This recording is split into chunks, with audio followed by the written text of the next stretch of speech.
여러분 안녕하세요. 닥터스투비입니다. 지난번에 말씀드린 대로 피해야 할 주제인 펜벤다졸을 가지고도 좋은 방향으로 이끌어 나간 학생의 이야기를 들려드릴게요. 그리고 그럼 과연 메인 탐구 주제는 어떻게 정해야 하는지 그 방법까지 이번 영상에 넣어보았어요. 이 부분은 여러분의 스펙 방향을 완전히 바꿀 수 있으니까 어떻게 적용하면 좋을지 잘 생각해보세요. 그럼 펜벤다졸을 주제로 좋은 방향으로 잘 이끈 학생의 활동을 한번 볼까요?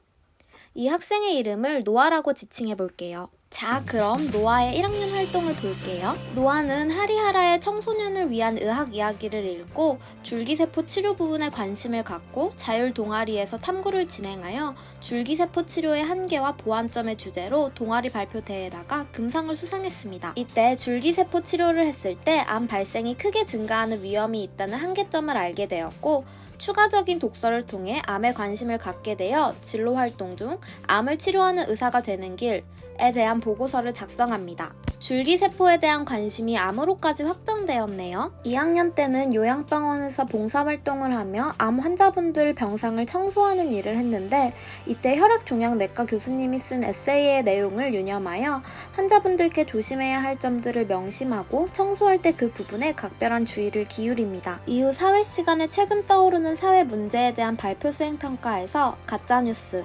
펜벤다졸에 대한 잘못된 믿음 을 주제로 펜벤다졸에 대한 전문가들의 의견을 정리하여 어떻게 펜벤다졸에 대한 잘못된 정보가 퍼지는 것을 막을 수 있을지에 대한 고찰이 담긴 발표를 합니다.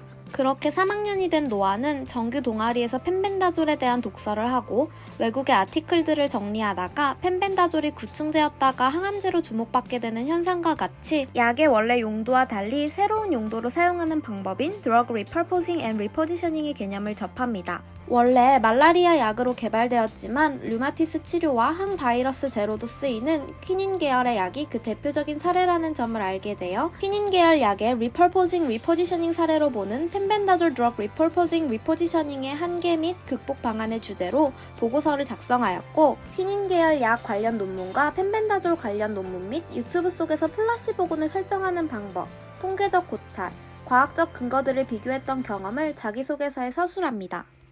이전 편 학생 A에 비하면 노아는 실제로 과학 실험을 설계해서 수행하지도 않았어요. 그럼에도 불구하고 노아가 일반고라는 가정하에 학생 A보다 더 좋은 평가를 받을 수밖에 없답니다. 왜냐면 학생부 종합에서는 학교의 환경 및 여건 속에서 학생이 얼마나 노력했는지를 평가해야 하기 때문이에요. 근데 A는 충분한 실험 및 탐구 여건을 가졌음에도 의학 계열이 사람이 보기엔 다소 엉뚱한 주제로 빠졌잖아요. 반면 노아는 비록 여건은 녹록지 않았지만 논리적인 사고를 통해서 퀴닌 계열과 펜벤다졸을 비교 분석하는 등 합리적이고 과학적인 방향으로 탐구를 진행시켰어요. 이렇게 노아는 지적 호기심을 갖고 꼬리에 꼬리를 무는 탐구를 바람직한 방향으로 진행시켜 나갔기에 좋은 평가를 받게 되는 거예요.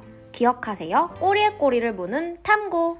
그럼 이제 그래 노아가 어려운 주제로 잘 풀어나간 건 알겠고 난 대체 어떤 주제를 잡고 어떻게 진행해야 하는 거야? 라는 생각이 드실 거예요. 그 질문에 답을 드릴게요. 탐구 주제를 정하고 진행하는 5가지 과정. 이 순서만 잘 기억하시면 여러분도 좋은 탐구 주제 활동을 진행할 수 있어요. 책 읽기, 검색하기, 배치하기, 실험 찾기, 제출하기. 첫 번째 순서, 책 읽기. 책이요? 무슨 책이요? 여기서는 바로 과학 혹은 의학 입문서를 말합니다. 처음으로 읽는 책은 한 분야가 아닌 여러 분야들을 두루두루 조금씩 소개해주는 책이 좋아요. 좋은 책으로 하리하라의 청소년을 위한 의학 이야기, 정재승의 과학 콘서트 등이 있습니다. 의대 진학을 목표로 하는 학생들에게 필독서로 꼽히는 이기적 유전자의 목차와 정재승의 과학 콘서트를 비교해보면 차이가 보이죠? 이기적 유전자는 진화론에 대해서만 이야기를 하기 때문에 과학 탐구 주제를 정할 때 읽기엔 그닥 좋지 않아요.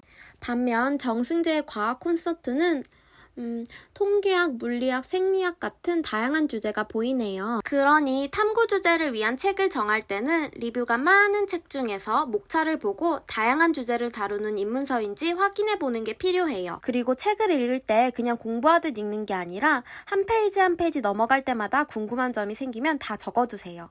분명 책을 읽다 보면 더 알아보고 싶은 호기심이 생길 수도 있고 이해가 안 되거나 비판하고 싶은 부분이 생길 수도 있으니까요. 아까 말한 꼬리에 꼬리를 무는 탐구 기억하시죠? 두 번째, 검색하기. 자, 이제 앞에서 말한 정승재의 과학 콘서트를 읽었어요.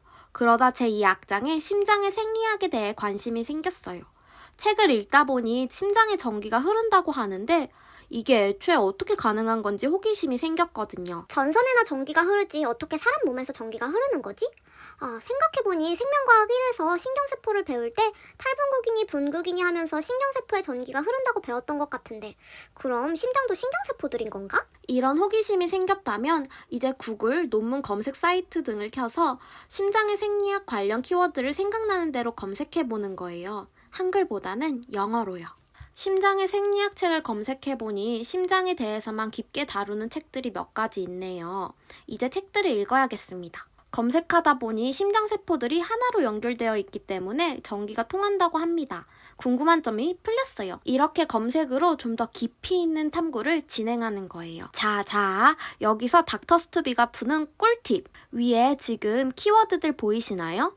검색어에 위에 같은 키워드 등을 섞어서 검색하면 현대의학에서 해당 주제에 대해 어떤 논쟁이 있는지, 어떤 문제점이 있는지를 파악할 수 있으니 참고하세요. 세 번째, 배치하기. 자신의 교내 내용에 어떤 주제를 가지고 탐구 활동을 진행할지 배치하는 거예요. 마침 저는 생명과학 1을 이번 학기에 배우고 있었는데 생명과학 1의 신경세포의 전도와 연관지어서 심장에서 신경등도가 일어나는 원리, 뉴런과의 공통점 및 차별점을 주제로 보고서를 작성하여 선생님께 드릴 예정입니다. 또한 과학탐구 동아리에서는 심장에서의 전기전도와 관련해서 실험도 진행하려고 합니다. 내년에는 여기에서 더 발전시켜서 현대의학이 당면한 심장생리학의 의문점 및 논란사항에 대해서 탐구를 할 예정입니다. 이렇게요. 네 번째, 실험 찾기. 과학 실험이 필요한 주제라면 구글과 논문 검색 사이트에서 관련된 연구를 진행한 논문들의 프로토콜을 유심히 살펴보고 본인이 진행할 수 있는 실험을 찾아보는 거예요. 논문을 찾아보면 Materials and Methods라는 파트가 꼭 있는데 이것을 둘러보다 보면 분명히 고등학생 수준에서도 진행할 수 있는 실험이 나와요.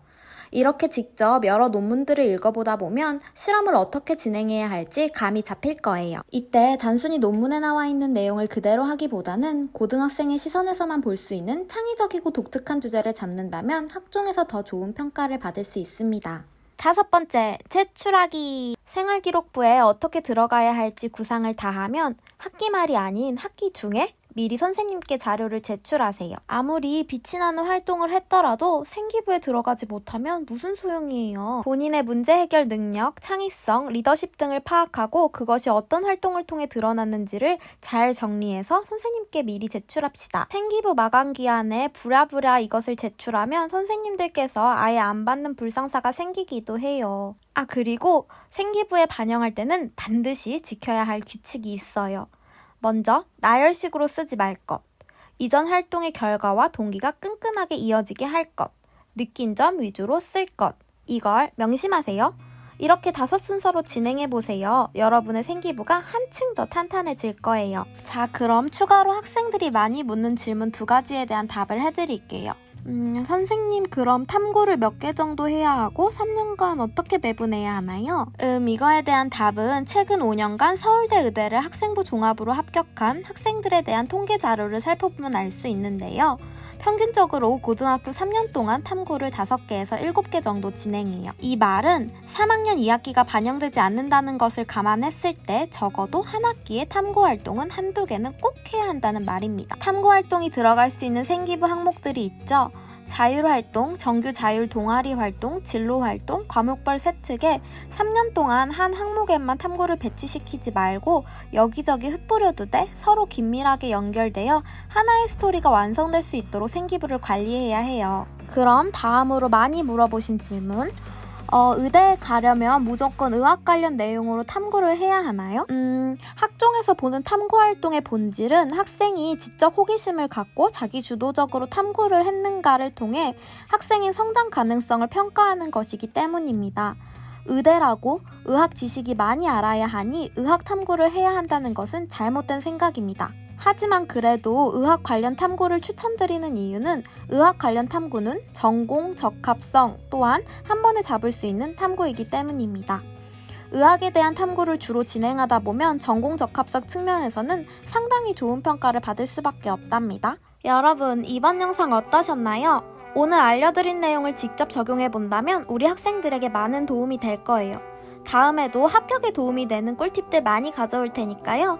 구독과 좋아요 눌러서 정보 많이 받아가세요. 그럼 안녕!